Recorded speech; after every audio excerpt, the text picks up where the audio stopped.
प्राण्यांविरोधात होणाऱ्या क्रूरतेचा एक संतापजनक प्रकार धारणीमध्ये उघडकीस आला आहे। परंतु सुदैवाने धारणी पोलिसांच्या जलद कारवाईमुळे 12 गोवंश जनावरांचे प्राण वाचलेत। चला पाहूया ही संपूर्ण घटना एका खास रिपोर्टमधनं। धारणी शहराजवळील मुस्लिम कब्रस्तानाच्या मागे असलेल्या नाल्यात झाडाझुडपांमध्ये 12 गोवंश जनावरे, 8 गायी आणि 4 बैल क्रूरपणे कत्तलीसाठी हातपाय बांधून ठेवण्यात आलेली होती।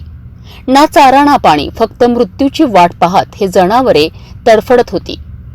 ही माहिती 7 एप्रिल रोजी सायंकाळी पोलिसांना गोपनीय सूत्रांद्वारे मिळाली। माहितीच्या आधारे पंचासह पोलीस पथकाने तात्काळ कारवाई केली। पाहणी दरम्यान जनावरांची अत्यंत निर्दयी आणि अमानवीय अवस्था पाहून साऱ्यांचे मन हेलावलेत। आजूबाजूला विचारणा केली असता कोणताही मालक पुढे आलेला नाही। त्यामुळे पोलिसांनी ही जनावरे ताब्यात घेऊन एकूण 1,28,000 रुपयांचा मुद्देमाल जप्त केलाय आणि सर्व गोवंश जनावरे चाकरदरा येथील गोरक्षण केंद्रात हलविण्यात आले आहे। या घटनेवरून महाराष्ट्र पशुसंवर्धन अधिनियम 1976 च्या कलम 5(5)(b)(9)(11) तसेच प्राणी छळ प्रतिबंधक अधिनियम कलम 11 अंतर्गत अज्ञात आरोपींविरुद्ध गुन्हा दाखल करण्यात आलाय। ही महत्त्वपूर्ण कारवाई पोलीस अधीक्षक विशाल आनंद यांच्या आदेशावरनं व ठाणेदार अशोक जाधव यांच्या मार्गदर्शनाखाली पार पडली।